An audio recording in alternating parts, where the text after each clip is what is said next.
नमस्कार श्रोताओं, सेहतनामा कार्यक्रम में हम आज आपके लिए लेकर आए हैं सुप्रसिद्ध गैस्ट्रोएंटेरोलॉजिस्ट डॉक्टर गौरव मेहता से एक मुलाकात।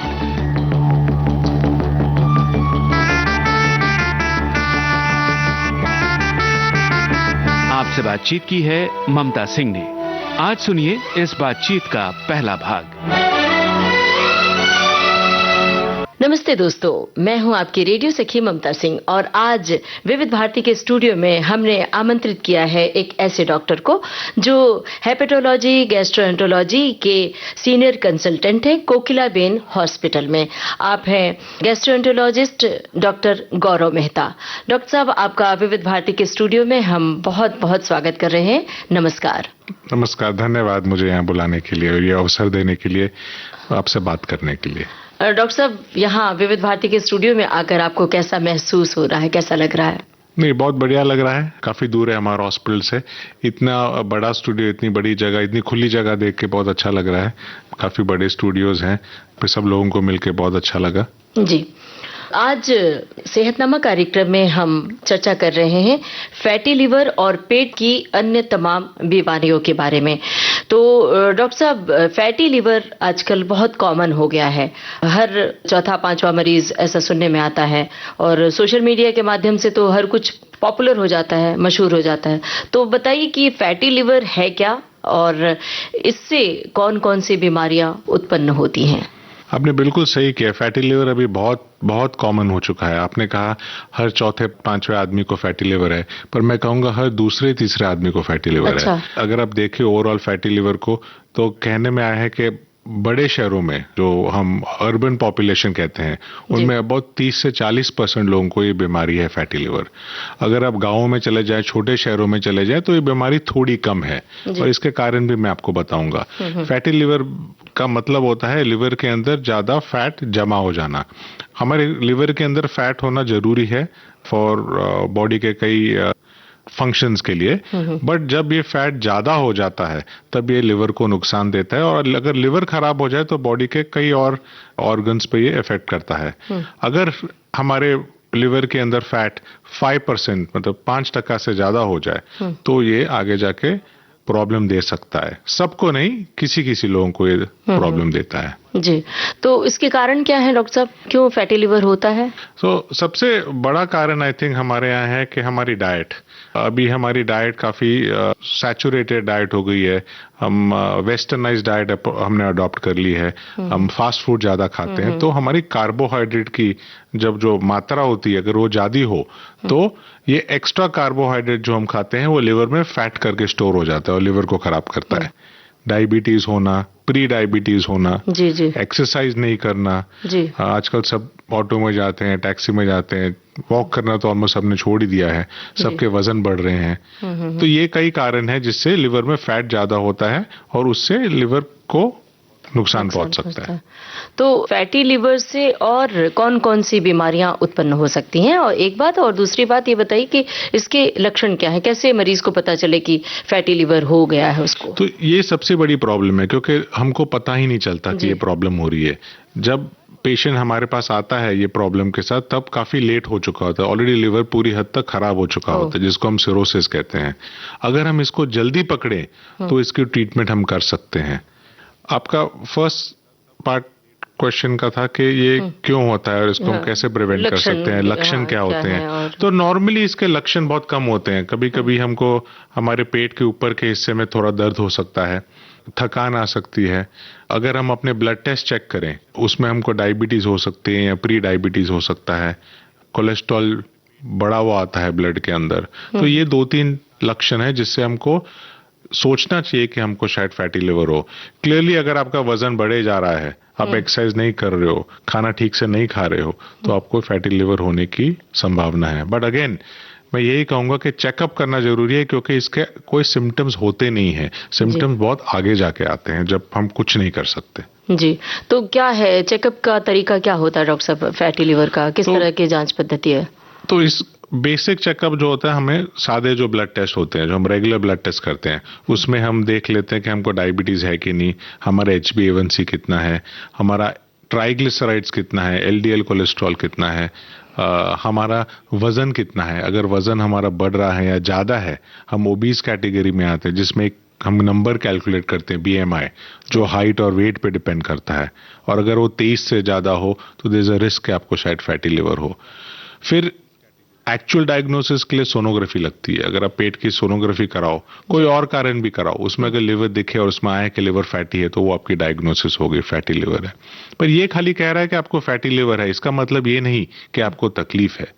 फैटी लिवर कई लोगों को होता है, पूरी जिंदगी लिवर में थोड़ा फैट ज्यादा होता है, पूरी जिंदगी कट जाती है, लिवर को कुछ नहीं होता है। बट ऐसे थोड़े पेशेंट्स हैं जिनको हमको ढूंढना पड़ता है, जिनको आगे जाके ये फैटी लिवर नुकसानदेह दे सकता है। टेस्ट करने के लिए कि कितना लिवर डैमेज है, 2-3 तरह के टेस्ट होते हैं। एक मशीन आती है हमारे ओपीडी में, जिसमें मशीन से लिवर को हाथ लगाते हैं, वो 2 मिनट के अंदर बता देता है कि फैट कितना है, पर नुकसान है कि नहीं। क्योंकि अगेन अगर नुकसान है तो उसकी ट्रीटमेंट करने की जरूरत है जी। कई नए अल्ट्रासाउंड आए हैं जो अगेन लिवर को स्कैन करके बता देते हैं फैट है और डैमेज है कि नहीं। थोड़े एडवांस टेक्नोलॉजीज भी है हमारे हॉस्पिटल में, क्योंकि हम काफी ट्रांसप्लांट्स करते हैं हमारे डिपार्टमेंट में। तो एक MRI करके स्कैन आता है, जिससे हम पता करते हैं कि लिवर में डैमेज है कि नहीं, और एक स्पेशल CT स्कैन भी अवेलेबल है जी।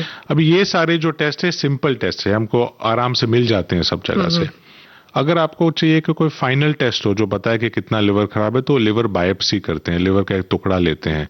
पर मुझे याद नहीं है लास्ट मैंने लिवर बायोप्सी फैटी लिवर के लिए कब की थी, क्योंकि हमारे जो न्यू टेक्नोलॉजीज है वो इतने सोफिस्टिकेटेड, इतने एडवांस हो चुके हैं कि 2 मिनट के अंदर मैं पेशेंट को बता देता हूं कि आपको लिवर में खाली फैट है कि फैट के साथ नुकसान है।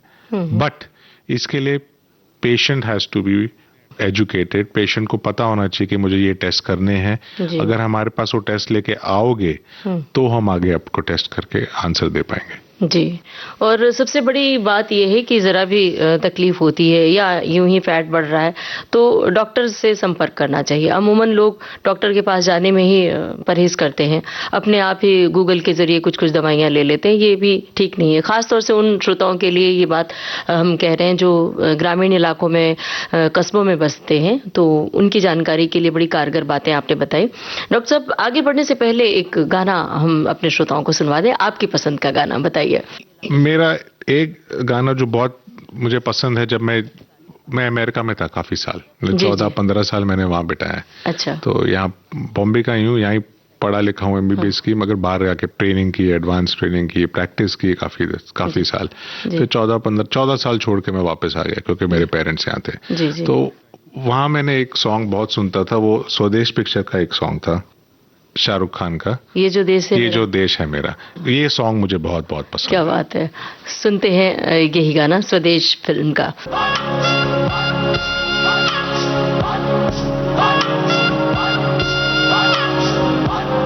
ये जो देश है तेरा, स्वदेश है तेरा, तुझे है पुकारा।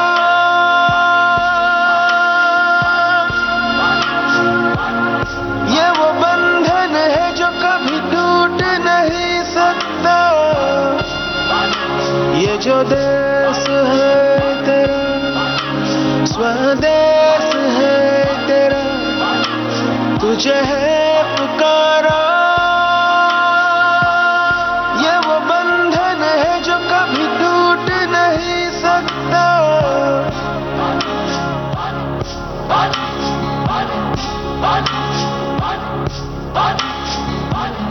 मिट्टी की है जो खुशबू तू कैसे भुलाएगा। तू चाहे कहीं जाए तू लौट के आएगा। नई नई राहों में दबी दबी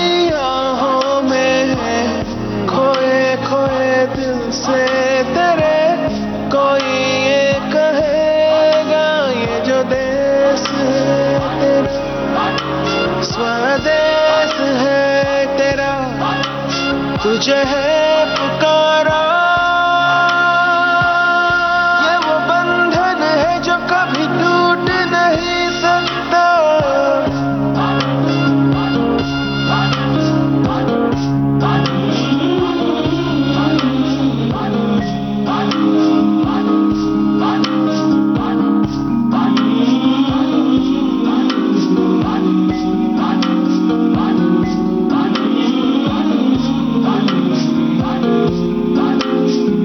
तुझसे जिंदगी है ये कह रही सब तो पानिया, अब है क्या कमी, यूं तो सारे सुख है बरसे, पर दूर तू है अपने घर से। आ लौट चल तू अब दीवाने, जहाँ कोई तो तुझे अपना माने, आवाज दे तुझे बुलाने वही देश, ये जो देश है तेरा, स्वदेश है तेरा, तुझे है पुकारा, ये वो बंधन है जो कभी टूट नहीं सकता। डॉक्टर साहब, आपने जिक्र किया कि आप अमेरिका में रहे बहुत साल, तो किस तरह की पढ़ाई वहाँ पर थी आपकी? तो बेसिक MBBS मैंने यहाँ से की, बॉम्बे से की। फिर वहाँ पे मेरे फैमिली, एक्सटेंडेड फैमिली वहाँ रहती थी, तो मैं वहाँ जाके पहले अपना बेसिक MD मेडिसिन की हमने वहाँ पे। तीन साल का कोर्स होता है वहाँ पे, जो MD मेडिसिन MBBS के बाद करते हैं। फिर उस टाइम पे मुझे अपॉर्चुनिटी मिली कि वहाँ पे लिवर के लिए पढ़ाई करूँ एक्स्ट्रा, जो स्पेशल फेलोशिप होती है हेपेटोलॉजी की, जब हम लिवर और लिवर ट्रांसप्लांट के बारे में सीखते हैं, हाउ टू डू। तो मैंने 1 साल का कोर्स किया।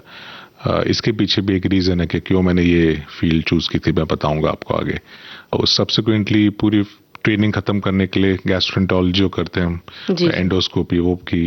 एंड फाइनली मैंने हार्वर्ड मेडिकल स्कूल में जाके एडवांस एंडोस्कोपी सीखी, जो स्पेशलाइज एंडोस्कोपीज होती है, एंडोस्कोपिक अल्ट्रासाउंड, ERCP करके टेस्ट होते हैं, जो हम हमारे ट्रांसप्लांट पेशेंट पे भी करते हैं, वो सीखी। तो ओवरऑल 8 से 9 साल लगे वहाँ पे पढ़ने को। फिर 4-5 साल उधर काम किया।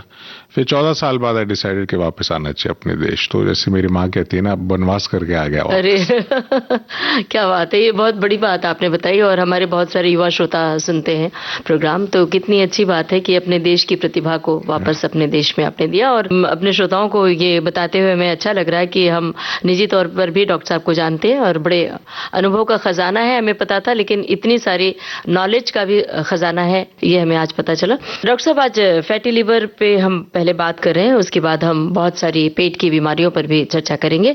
हमें बताइए कि दवाइयों से क्या फैटी लिवर का इलाज संभव हो सकता है, या कोई ऑपरेशन या परहेज कुछ करना पड़ता है?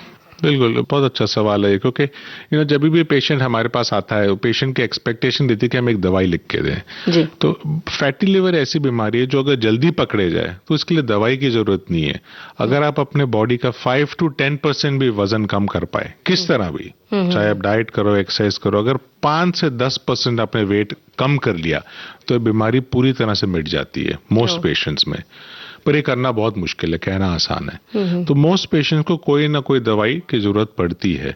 पहले हम विटामिन E देते थे, एक गोली आती थी, वो देते थे उसके लिए। उसके बाद और नई दवाई है, एक इंडियन दवाई आई है जो हम देते हैं, जिससे फैटी लिवर भी कम होता है और लिवर का डैमेज भी थोड़ा थोड़ा कम होता है। अमेरिका में 2 और दवाइयां अभी अप्रूव हुई हैं, एक साल पहले हुई थी, कभी 6 महीने पहले हुई है। आजकल जो सबसे अधिक दवाई हम यूज करते हैं इसके लिए वो है सेमाग्लूटाइड, एक तरह का इंजेक्शन होता है जिससे वेट लॉस होता है, जो आजकल काफी फेमस हो चुका है for good and bad reasons. तो देयर आर मेडिसिन अवेलेबल हैं, दवाइयां, मगर ये डॉक्टर के देख के डॉक्टर हैज टू डिसाइड कि कौन सी दवाई आपके लिए सही है। मेरा मानना होता है कि पेशेंट्स खुद, जैसे आपने कहा, गूगल करके दवाई ले लेते हैं। स्पेशली ये जो हर्बल मेडिसिन होते हैं, आयुर्वेदिक मेडिसिन होते हैं, उस पर थोड़ा ध्यान से लेना चाहिए, क्योंकि उनमें कभी कभी भस्म होता है, उसमें लिवर को डैमेज करने का और चांस होता है। तो ये दवाइयां थोड़ा ध्यान से लेनी चाहिए। अगेन, बिना दवाई के हो सकता है। मेरे हर एक पेशेंट को पहले मैं 3 से 6 हफ्ते का चांस देता हूं कि वेट लॉस करो।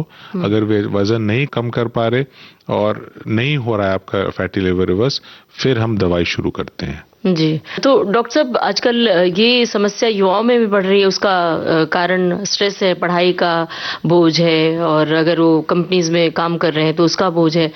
तो क्या तनाव भी एक कारण है? एक बात ये बताइए, और साथ में हमें ये भी बताइए कि लिवर के, इस फैटी लिवर के कारण और कौन-कौन सी बीमारियां पैदा हो जाती हैं? हाँ, बहुत सही कहा आपने।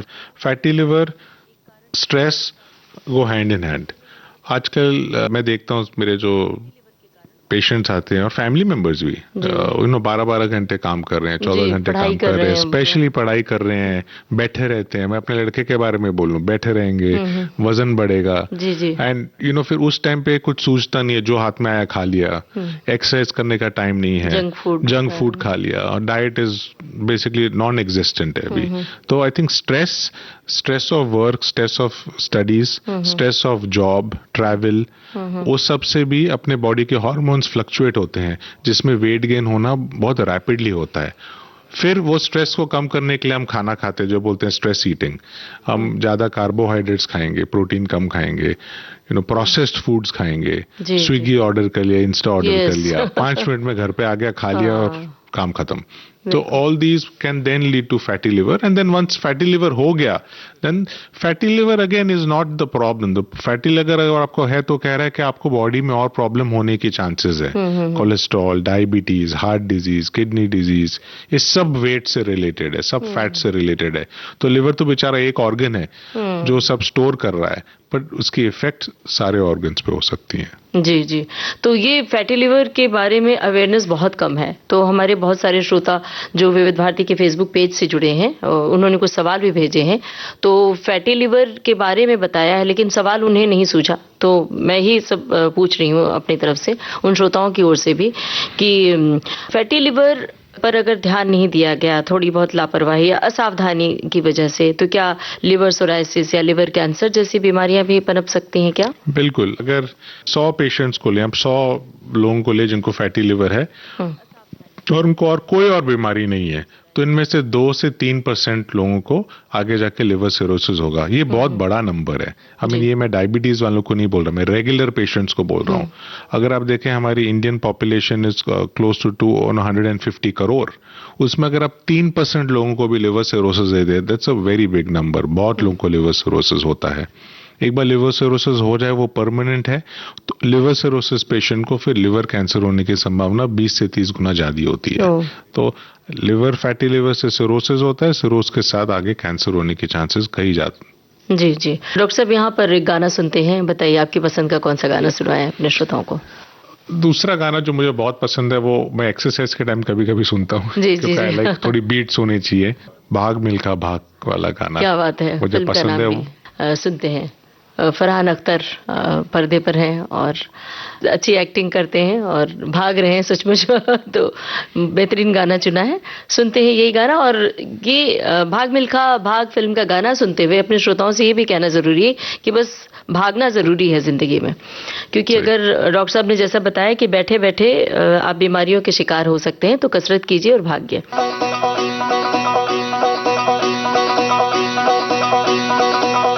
संती मार रहा संसार, अब तू आने दे ललकार, तेरी तो बाहें पतवार, कदम है तेरे हाहाकार, तेरी नस नस लोहा तार, तू है आग मिल्खा, ओ बस तू भाग मिल्खा। अरे छोड़ दे बीते कल की गोरी, काट दे रस्सी सुतली डोरी, तुझसे पूछेगी ये मट्टी, करके सांस सांस को भट्टी, अब तू जाग मिल्खा, बस तू भाग मिल्खा।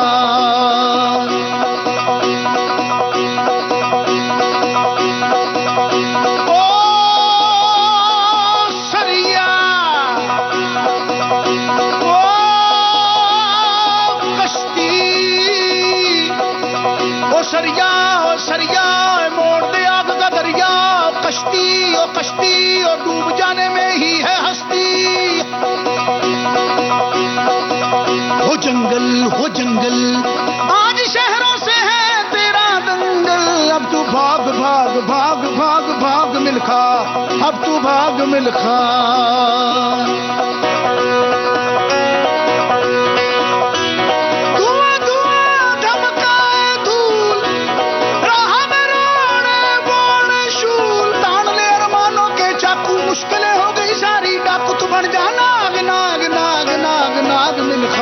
अब तू भाग मिल्खा। तेरा तो बिस्तर है मैदान, ओढ़ना धरती तेरी शान, तेरे सरहाने है चट्टान, पहन ले पूरा आसमान। तू पगड़ी बांध मिल्खा, अब तू भाग मिल्खा, भाग मिल्खा, भाग मिल्खा।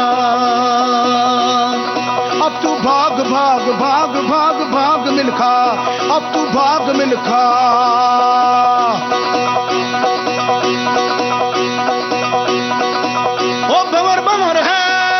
चक्कर चक्कर चक्कर गोदी में उठाया माँ ने, चक्कर चक्कर चक्कर ओ गोदी उठाया बापू ने, चक्कर चक्कर चक्कर चक्कर। भंवर भंवर है आज खेल तू, भंवर को खेल बना ले, आंधियां रेल बना ले, पटखनी दे उलझन को, चीख बना दे सरगम को। वो चक्कर वो चक्कर वो चक्कर चक्कर चक्कर, उतार के फेंक दे सब जंजाल, बीते कल का हर कंगाल, तेरे तलवे है तेरी नाल, तुझे तो करना है हर हाल। अब तू जाग मिल्खा, जाग मिल्खा, जाग मिल्खा, अब तू भाग मिल्खा। खोल तुरंत के पहिए खोल, बना के चक्कर सुदर्शन बोल, जंग के फीते कस के बांध, खुली है आज शेर की मांग। तू गोली दाग मिल्खा, दाग मिल्खा, दाग मिल्खा, अब तू भाग भाग भाग भाग भाग मिल्खा, अब तू भाग मिल्खा।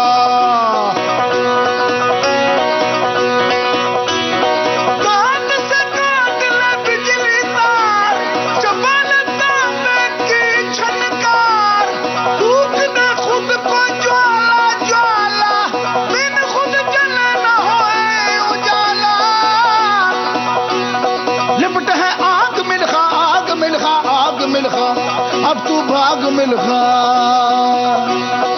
अब तू जाग मिल्खा, तू बन जा नाग मिल्खा, तू पगड़ी बांध मिल्खा, तू गोली दाग मिल्खा, और तू है आग मिल्खा, ओ तू भाग मिल्खा, अब तू भाग भाग भाग भाग भाग मिल्खा, अब तू भाग मिल्खा।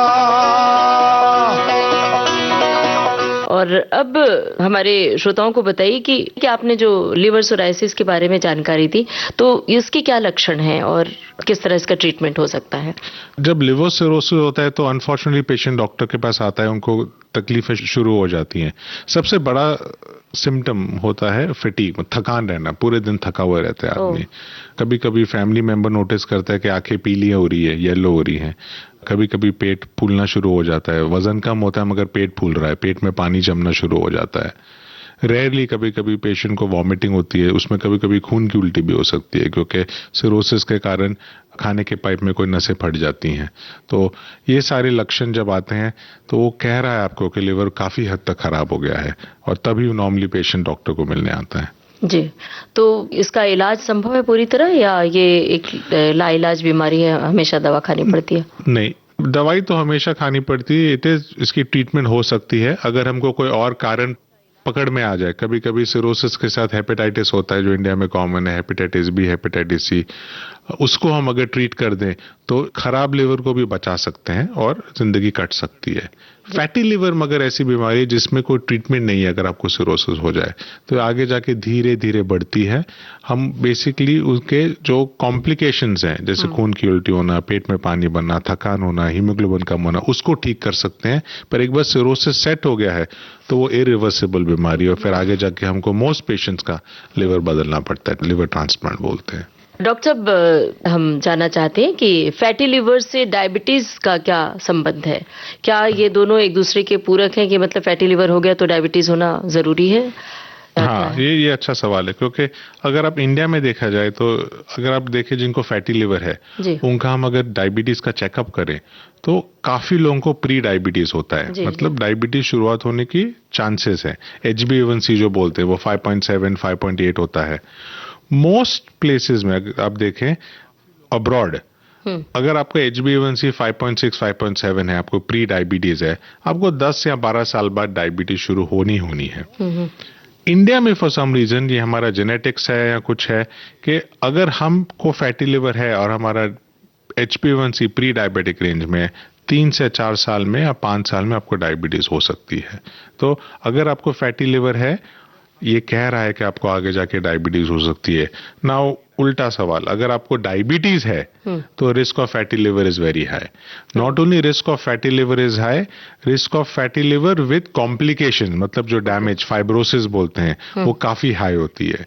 तो अगर आप देखें आजकल की जो डायबिटीज की दवाई शुरू हुई है, जो न्यू दे रहे हैं, जो वेट लॉस ड्रग जो डायबिटीज के लिए एक्चुअली अप्रूव्ड है, वो फैटी लिवर को भी हेल्प करती है। Okay, so it works both ways. अच्छा, तो इसके लिए क्या अवेयरनेस क्या होनी चाहिए कि इन बीमारियों से मरीज मतलब उसके चपेट में ना आए, उसके लिए क्या करना चाहिए? ना, अवेयरनेस यही है कि जैसे हमने कहा है खाने पे ध्यान दो। हमारा जो इंडियन डाइट है वो काफी पुअर है in terms of protein intake. Carbohydrate बहुत ज्यादा है, प्रोटीन बहुत कम है। तो अगर हम प्रोटीन बढ़ाएं डाइट में, कार्बोहाइड्रेट कम करें, तो अपने आप थोड़ा वेट लॉस होगा, मसल मास बढ़ेगा, रिस्क ऑफ डायबिटीज कम हो जाएगा। एक्सरसाइज करो, जो मैंने गाना थोड़ी देर पहले बजाया था, भाग मिल्खा भाग, उसका यही है कि भागो, एक्सरसाइज करो। बहुत से पेशेंट हमारे पास आते हैं, हम सबको पूछता हूँ, मेरा पहला सवाल यही होता है कि एक्सरसाइज कर रहे हो, और सबका सवाल, आधे लोग बोलते हैं हाँ वॉक करते हैं। तो वॉक इज नॉट गुड। अगर आप जो भी डेटा देखें तो 150 से 200 मिनट की एक्सरसाइज हफ्ते की जरूरी है अगर आपको अपनी बॉडी को फिट रखना है, जिसमें इट इंक्लूड्स कार्डियोवैस्कुलर एक्सरसाइज, जिसमें आप वॉकिंग करते हैं और आपकी सांस फूलनी चाहिए, पसीना आना चाहिए। आप खाली वॉक करो, काम पे जाओ, स्टेशन तक जाओ, वापस आ जाओ, that is not exercise. Exercise में सांस फूलनी चाहिए, हार्ट रेट बढ़ना चाहिए एज अप्रोप्रिएट, और थोड़ी मसल स्ट्रेंथनिंग एक्सरसाइज करनी चाहिए। हफ्ते में 2 दिन थोड़े वेट्स करने चाहिए जिससे आपका मसल बढ़े। अगर आपका मसल का साइज बढ़ेगा, आपका वेट लॉस जल्दी होगा, डायबिटीज नहीं होगी या कंट्रोल में आएगी, बॉडी का फैट निकलेगा क्योंकि मसल ज्यादा बर्न करेगा एनर्जी को। तो अगेन चेकअप कराते रहिए, बेसिक ब्लड टेस्टिंग का, एक्सरसाइज कर कीजिए 150 मिनट्स मिनिमम अ वीक, खाने में ध्यान दीजिए, प्रोटीन बढ़ाइए अपने खाने में, और रेगुलर अपना हेल्थ चेकअप कराते रहिए। जी, कई बार लोग ये भी भ्रांति है, मतलब गलतफहमी है लोगों में कि प्रोटीन खाने से पाचन की समस्या बढ़ती है। एक उम्र के बाद प्रोटीन लोगों को कम कर देना चाहिए, तो दाल कम कर देते हैं लोग, चने खाना। तो इसके बारे में थोड़ा हाँ, ये अच्छा सवाल है बहुत, क्योंकि जब भी मैं पेशेंट को बोलता हूँ कि आपको फैटी लिवर है, तो उनके 2 जवाब होते हैं सबके, कि हम तो अल्कोहल पीते नहीं है, क्योंकि सबके मन में भ्रम है कि अल्कोहल से फैटी लिवर होता है, और दूसरा होता है कि हम तो शाकाहारी है, हम तो कांदा लहसुन भी नहीं खाते। मेरा मानना है कि in India being a vegetarian is a risk factor for liver disease, because vegetarians में हम ज्यादातर कार्बोहाइड्रेट्स खाते हैं। अगर हमारी डाइट देखे 70 to 80% कार्ब्स है, 10% फैट होगा, 10 से 15% प्रोटीन है। और ये वेस्टर्नाइज डाइट देखो तो 30% तक प्रोटीन होता है डाइट में। तो प्रोटीन डाइजेस्ट करना इजी है। इनफैक्ट हमारे जो दालें हैं वो ज्यादा इजी है डाइजेस्ट करना then other forms of protein, जैसे अपने एग्स हो गए, मीट्स हो गए। हम शाकाहारी तो हम नहीं खा सकते, तो ये भ्रम है कि आगे जाके नहीं खाते हम। इनफैक्ट बढ़ाना चाहिए थोड़ा, उससे आपकी शुगर कंट्रोल में रहेगी, आपकी मसल स्ट्रांग रहेगी, बोन स्ट्रांग रहेंगे, फ्रैक्चर्स होने के चांस कम हो जाते हैं। जी, तो अभी जो भी श्रोता सुन रहे हैं तो अपने डाइटिशियन से संपर्क करें या ये खोजें कि कहाँ प्रोटीन ज़्यादा मात्रा में है, और आज से प्रोटीन की डाइट शुरू करें। इसमें हम भी शामिल हैं, हम अपने को भी शामिल करते हैं इसमें। और अब एक गाना सुने डॉक्टर साहब। बिल्कुल, तो एक और गाना जो मुझे बहुत पसंद है, स्कूल डेज में हमने सुना था जब मेरे 10th खत्म हुई थी, जो जीता वो सिकंदर का गाना, यहाँ के हम सिकंदर। क्या बात है बहुत बढ़िया गाना चुना है, और सभी हमारी बातचीत से मेल खा रहे हैं।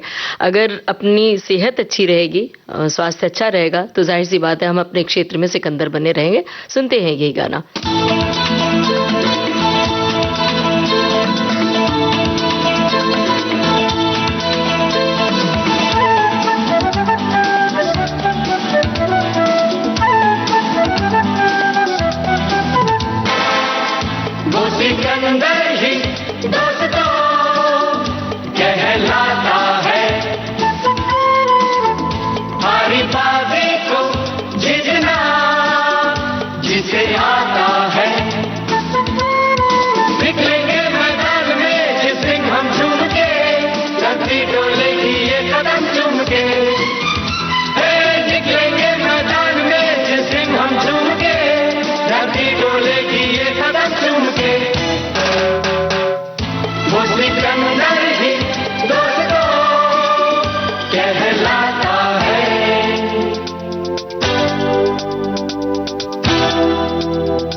सब करते हैं यारो वो क्यों हम तुम करें, यूं ही कसरत करते करते काहे को हम मरे, घर वालों से टीचर से भला हम क्यों डरे, यहाँ के हम सिकंदर चाहे तो रख ले सबको अपनी जेब के अंदर, अरे हमसे बच के रहना मेरी जान, नहीं समझे है वो हमें तो क्या चाहता है,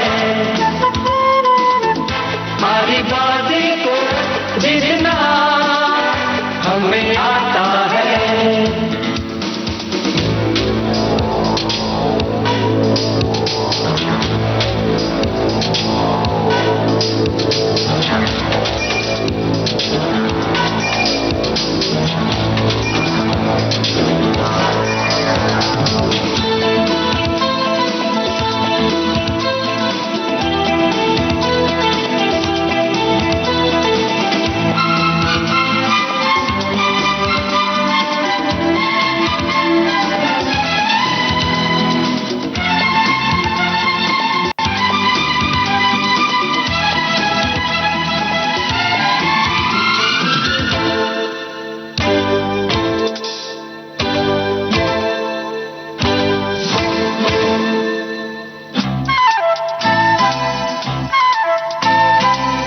ये गलियां अपनी ये रास्ते अपने, कौन आएगा अपने आगे, राहों में हमसे टकराएगा जो, हट जाएगा वो घबरा के, यहाँ के हम सिकंदर चाहे तो रख ले सबको अपनी जेब के अंदर, अरे हमसे पंगा मत लेना मेरी जान, नहीं समझे है वो हमें तो क्या चाहता है, हमारी बाजी को जीतना हमें आता है।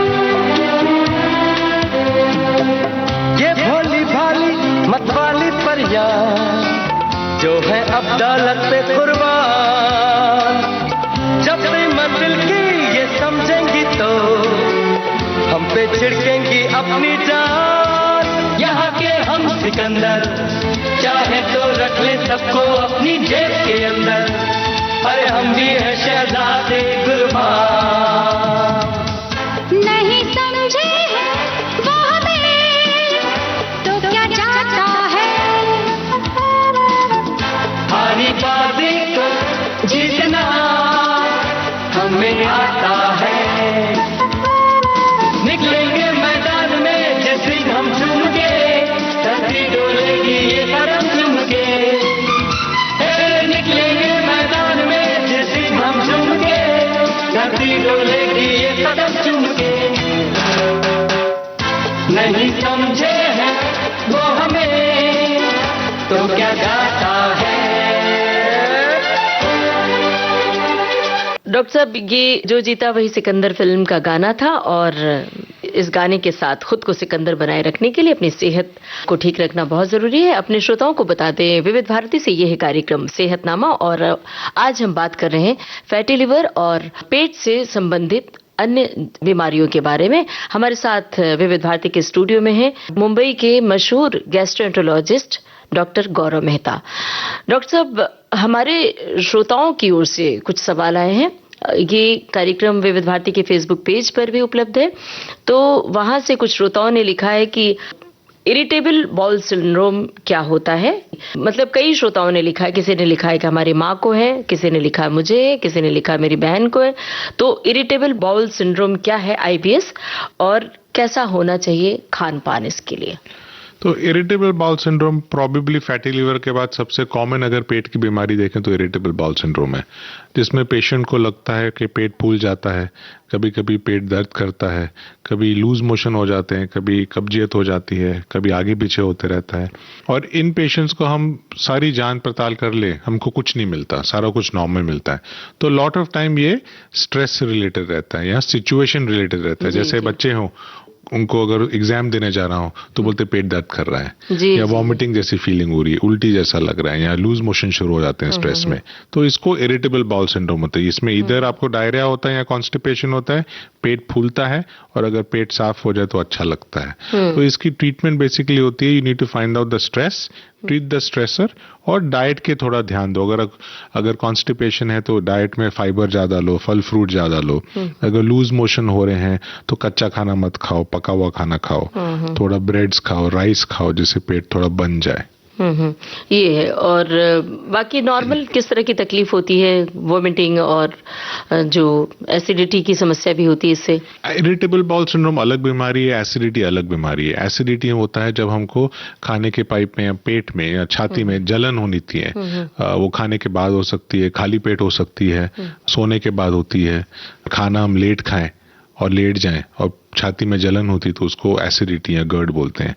एक बात आपने सही की कि ये IBS गर्ड पेशेंट जब हमारे पास आते हैं तो सबकी एक हमको एसिडिटी हो गई है। तो acidity is a very specific term. Acidity मतलब जलना, पेट के ऊपर के हिस्से में जलना, छाती में जलना। कभी कभी उससे खांसी भी हो सकती है, कभी कभी खाना अटकता है गले में, ऐसे लग रहा है, तो उसको एसिडिटी बोलते हैं। IBS होता है पेट फूलना, छाती के नीचे का प्रॉब्लम है वो, पेट फूलना, लूज मोशन होना, कॉन्स्टिपेशन होना। तो ये जानना बहुत जरूरी है। इसके लिए जब पेशेंट हमारे पास आते हैं हमको काफी सवाल पूछने पड़ते हैं कि एक्चुअली बीमारी क्या है, क्योंकि इंडिया में सॉर्ट ऑफ हो गया कि सब बीमारी इज एसिडिटी। हर एक बीमारी, अगर लूज मोशन को एसिडिटी बोल देते हैं, कॉन्स्टिपेशन को एसिडिटी बोल देते हैं, पर acidity is a separate problem. जी। सीने में जलन, आंखों में तूफान सा क्यों है? सीने में जलन, आंखों में तूफान सा क्यों है? इस शहर में हर शख्स परेशान सा क्यों है? इस शहर में हर शख्स परेशान सा क्यों है? सीने में जलन।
साहब गाने के बाद हम जानना चाहते हैं कि दरअसल डॉक्टर साहब कुछ मरीज को ये समस्या भी होती है कि उन्हें जलन नहीं महसूस होती है, एसिडिटी फील नहीं होता है, लेकिन फिर उनको ऐसा लगता है ऊपर ऊपर कुछ आ रहा और वॉमिटिंग स्टार्ट हो जाती है, कई वॉमिटिंग। तो ये क्या? हाँ, तो ये भी एक it's a part of acidity only. इसमें बेसिकली खाना ऊपर चढ़ के आ रहा है। तो जो हमारे खाने का पाइप होती है, इसोफेगस जिसको बोलते हैं, और पेट होता है, उसके बीच में एक वाल्व होता है। किसी किसी का ये वाल्व लूज हो जाता है विद टाइम, उसके कई कारण होते हैं। उसके बाद अगर हम हेवी खाना खा लें तो वो खाना ऊपर चढ़ के आएगा। वो शायद ना जले मगर ऊपर चढ़ के आएगा, मुंह में आएगा। कभी कभी मुंह में खट्टा पानी आ जाता है। कभी लेट खाना खाओ और लेट जाओ तो रात को उठना पड़ता है क्योंकि खट्टा पानी ऊपर आ गया है और खांसी शुरू हो गई है।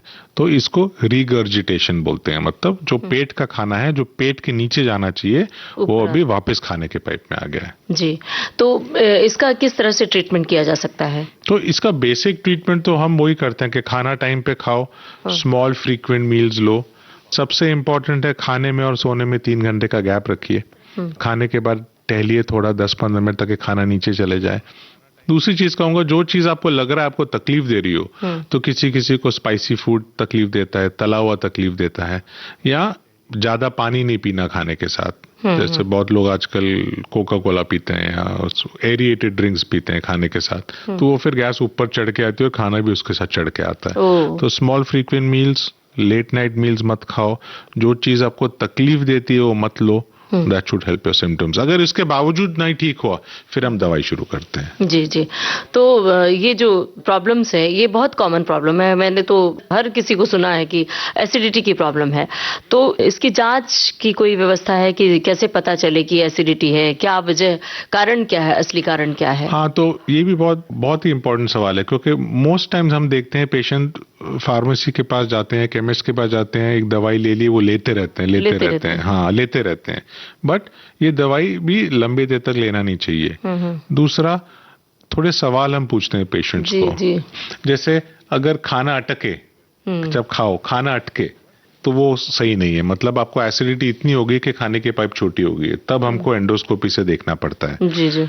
खाना अटकना लगे, वॉमिटिंग होनी शुरू हो जाए, वजन कम हो, या आफ्टर द एज ऑफ 40-50 थोड़ा एज हो गई हो और फिर सडनली न्यू सिम्टम शुरू हो जाए, या खांसी हो रही हो रात भर, तब उस टाइम पे these are what we call alarm symptoms. Alarm symptoms मतलब ये जब पेशेंट हमको बोलना शुरू करता है तब हमारे सॉर्ट ऑफ एंटीना ऊपर चढ़ जाते हैं कि ये भी देखना पड़ेगा क्या प्रॉब्लम है। तब हम एक एंडोस्कोपी करके देखते हैं खाने के पाइप में और पेट में कि एक्चुअली प्रॉब्लम क्या है। और डॉक्टर साहब, अगर मान लीजिए कुछ मरीज को हमने ये भी सुना है कहते हुए कि एसिडिटी की प्रॉब्लम है, मैंने सारे टेस्ट करवा लिए और सारे ट्रीटमेंट कर लिए, सारी दवाएं खा ली, लेकिन कुछ नहीं हुआ, और मैं तो अभी योगा एक्सरसाइज भी कर रही हूँ। मतलब ये अमूमन लोग कहते हैं।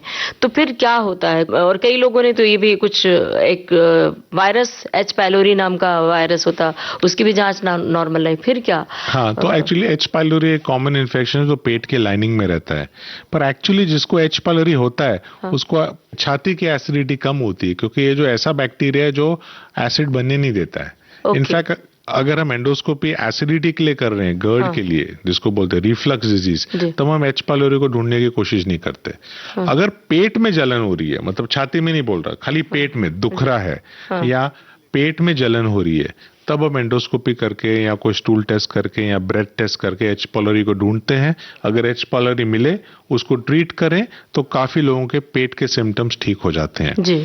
बट जस्ट बिकॉज हमको एच पाइलोरी मिला डज नॉट मीन के that is the final problem. बहुत बार पेशेंट को अगेन सिम्टम्स होते हैं, पेट में जलना, अच्छा नहीं लगना, दर्द करना, पर हमने एंडोस्कोपी कर ली, ब्लड टेस्ट कर लिए, सारा कुछ नॉर्मल है, तो ये बीमारी को हम डिस्पेप्सिया बोलते हैं। जैसे IBS बोला मैंने पहले, जी। सब टेस्ट कर लिए, कुछ नहीं मिला, ये ऊपर के पेट की बीमारी डिस्पेप्सिया। मतलब आपको दर्द हो रहा है, सिम्टम्स हो रहे हैं, मगर सारे टेस्ट नॉर्मल आते हैं, तो उसको हम सिम्टोमेटिकली मैनेज करते हैं। जो तकलीफ है उसकी दवाई दे दो। जी।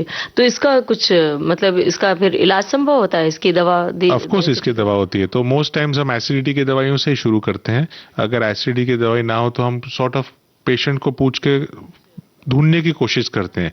कभी कभी कोई फूड ट्रिगर होता है, कभी कभी फूड एलर्जीज होती हैं, जैसे एक तरह की गेहूं की एलर्जी इंडिया में अभी ज्यादा आ रही है, सीलिएक डिजीज बोलते हैं, जो ग्लूटेन फ्री डाइट लेते हैं, वो ढूंढने की कोशिश करते हैं।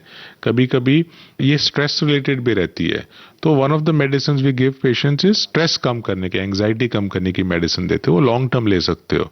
उससे माइंड काम होता है तो पेट काम होता है।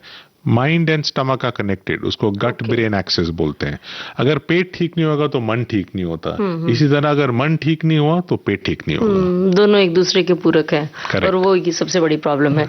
तो अब बहुत सारे मन को ठीक करने के लिए कई बार हम संगीत का दामन थाम लेते हैं, तो एक गाना सुनते हैं और यहाँ पर अपने सारे श्रोताओं के मन को ठीक किया जाए। तो एक गाना मुझे बहुत पसंद है, अगेन शाहरुख खान का ही गाना है, छैया छैया। चल छैया छैया, सुनते हैं यही गाना। चल छैया छैया छैया छैया, चल छैया छैया छैया छैया, छैया छैया छैया छैया, चल छैया छैया छैया छैया, चल छैया छैया छैया छैया, चल छैया छैया छैया छैया, छैया छैया छैया छैया, चल छैया छैया छैया। सारे इश्क की छाँव चल छैया छैया, सारे इश्क की छाँव चल छैया, पाँव जन्नत चले चल छैया छैया, पाँव जन्नत चले चल छैया, चल छैया छैया छैया छैया, चल छैया छैया छैया छैया, चल छैया छैया छैया छैया, चल छैया छैया छैया छैया। वो यार है जो खुशबू की तरह, जिसकी जुबान उर्दू की तरह, मेरी शाम रात मेरी कायनात, वो यार मेरा छैया छैया, चल छैया छैया छैया छैया, चल छैया छैया छैया छैया, चल छैया छैया छैया छैया, चल छैया छैया छैया छैया।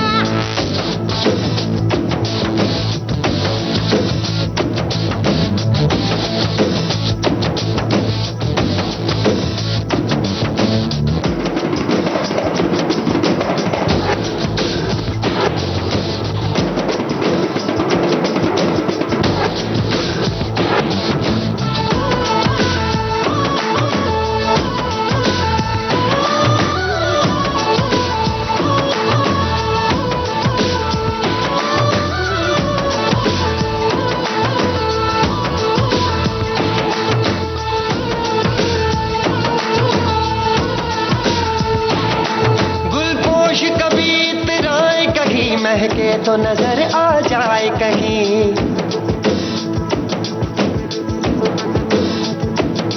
गुलपोश कभी इतराए कहीं, महके तो नजर आ जाए कहीं, तावीज बना के पहनूं उसे आयत की तरह मिल जाए कहीं, तावीज बना के पहन उसे आयत की तरह मिल जाए कहीं, गुलपोश कभी इतराए कहीं, महके तो नजर आ जाए कहीं, तावीज बना के पहन उसे वो यार है जो ईमां की तरह, मेरा नगमा वही मेरा कलमा वही, मेरा नगमा नगमा मेरा कलमा कलमा, मेरा नगमा कलमा मेरा नगमा, मेरा नगमा नगमा मेरा कलमा कलमा, मेरा नगमा नगमा मेरा कलमा कलमा। यार मिसाले ओस चले पाँव के तले, फिर दोस्त चले, कभी डाल डाल कभी बात बात में हवा पे ढूंढूं उसके निशान, सारे इश्क की छाँव चल छैया छैया, सारे इश्क की छाँव चल छैया, पाँव जन्नत चले चल छैया छैया, पाँव जन्नत चले चल छैया, चल छैया छैया छैया छैया, चल छैया छैया छैया छैया, चल छैया छैया छैया छैया, छैया छैया छैया छैया।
पाँव जन्नत चले चल छैया छैया, पाँव जन्नत चले चल छैया, चल छैया छैया छैया छैया, चल छैया छैया छैया छैया, चल छैया छैया छैया छैया, चल छैया छैया छैया।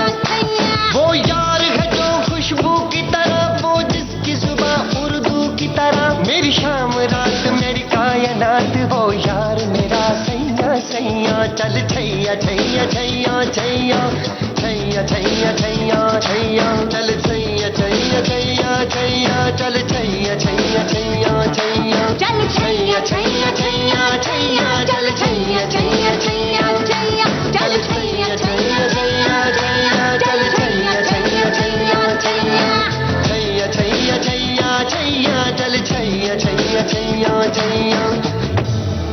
डॉक्टर साहब, ये बात जो चल रही थी एसिडिटी की, ये तो बहुत कॉमन प्रॉब्लम हो गई है। मैंने देखा है कि महानगरों में ये समस्या ज़्यादा होती है, छोटे शहरों में जब जाते हैं तो लोगों को हम कम सुनते हैं ऐसा कहते हुए। तो एक तो ये बात बताइए कि ये जो समस्या है एसिडिटी की कि सारे टेस्ट नॉर्मल आए हैं, तो क्या इन बीमारियों के लिए जो दवाएं खाई जाती हैं एसिडिटी की, लोग गोली खा लिए, कुछ लोग तो ये भी ट्राई करते हैं कि 2 दिन के गैप के बाद खा लो ठीक रहेगा, तो ये कहाँ तक तर्कसंगत है, ठीक है या नहीं करना चाहिए? हाँ, तो बेसिकली कभी भी हम ये दवाई दें ना, तो हमेशा एंड पॉइंट होना चाहिए कि कब ये दवाई बंद करें। तो मोस्ट टाइम्स हम पेशेंट्स को ये दवाई बंद करने की कोशिश करते हैं। एक प्रॉब्लम हमारे यहाँ ये समस्या है कि हमारे जो फार्मास्यूटिकल जो केमिस्ट है वो रेगुलेटेड नहीं है। आप जाके दवाई मांगो, आपको दे देंगे दवाई। तो ये बाहर के मुल्कों में संभव नहीं है, बिकॉज ये दवाइयाँ के साइड इफेक्ट्स होते हैं। फॉर एग्जाम्पल एसिडिटी की दवाई अगर ज़्यादा देर तक लेते रहो तो बोन लॉस होता है, किसी किसी को विटामिन डी की डेफिशिएंसी होती है। पेट में थोड़ा एसिड तो चाहिए डाइजेशन के लिए, तो कभी कभी पेट के इन्फेक्शन होने के रिस्क भी ज्यादा रहते हैं। विटामिन न्यूट्रिएंट्स जो पेट से अब्जॉर्ब होते हैं पेट के आगे से, वो नहीं होंगे, जैसे B12 डेफिशिएंसी हो जाए। कभी कभी आयरन भी कम हो जाता है दवाई लंबे देर तक लेने के लिए। तो रेयरली ये किडनी को भी इफेक्ट करता है। तो ये दवाइयाँ जरूरी हैं। है हमारे काफी ऐसे पेशेंट जो सालों साल लेते हैं, मगर we have to find a valid reason कि इनको क्यों चाहिए ये दवाई। जितना हो सके हमको दवाई बंद करनी चाहिए।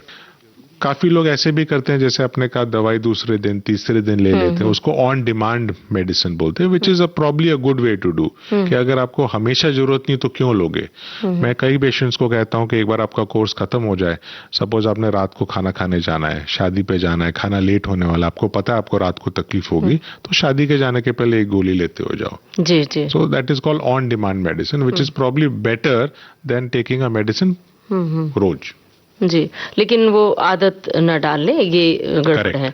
और ये एक जो समस्या उल्टी के बारे में, उल्टियां होती हैं कुछ मरीज को, फिर रुकती नहीं है उल्टियां, तो क्या वो भी इसी वजह से होती हैं? ये किस तरह की बीमारी का द्योतक है? हाँ, अगर कंटिन्यूसली पेशेंट्स को उल्टी होता रहे तो दैट इज अ इंडिकेशन कि हमको एक बार एंडोस्कोपी करके देखना चाहिए कि प्रॉब्लम क्या है। इसके कई कारण हो सकते हैं, अगेन माइंड से लेके पेट से लेके। आजकल हम ज्यादा देखते हैं डायबिटीज पेशेंट्स को। जैसे डायबिटीज पेशेंट्स को अगर डायबिटीज बहुत देर तक हो जाए तो जो मेन नसें होती हैं जो पेट को स्टिमुलेट करती है, जब हम खाना खाते हैं तो पेट हिलना शुरू करता है। तो डायबिटीज पेशेंट को पेट हिलता नहीं है इतना, तो उसको गैस्ट्रोपेरेसिस बोलते हैं कि पेट जो खाना खाया है वो पेट में ही रहता है और थोड़ी देर के बाद वॉमिट हो जाती है। अगेन स्ट्रेस से भी हो सकती है, एंजाइटी से वॉमिटिंग। किसी किसी को पेट में अल्सर हो सकता है जिसके कारण पेट की जो एंड पॉइंट है जहाँ से खाना इंटेस्टाइन में जाता है वो छोटा हो जाता है, तो खाना उधर अटक के वॉमिट हो जाता है। एंड रेयरली अगर वॉमिटिंग जारी रहे तो we have to think about other problems like cancers of the intestine also. तो मतलब किसी भी बीमारी को, मतलब पेट से संबंधित ये जो एसिडिटी की समस्या है, छोटी समस्या लगती है, लेकिन इग्नोर न करें, डॉक्टर से संपर्क करें, डॉक्टर क्या कहते हैं वैसा करें।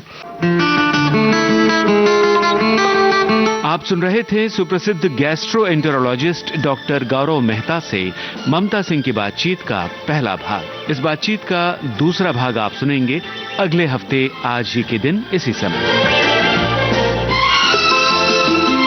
रिकॉर्डिंग इंजीनियर भावना सिंदल, संपादन सहयोग रीमा जोशी। विविध भारती की ओर से इस कार्यक्रम के प्रस्तुतकर्ता जुबैर खान।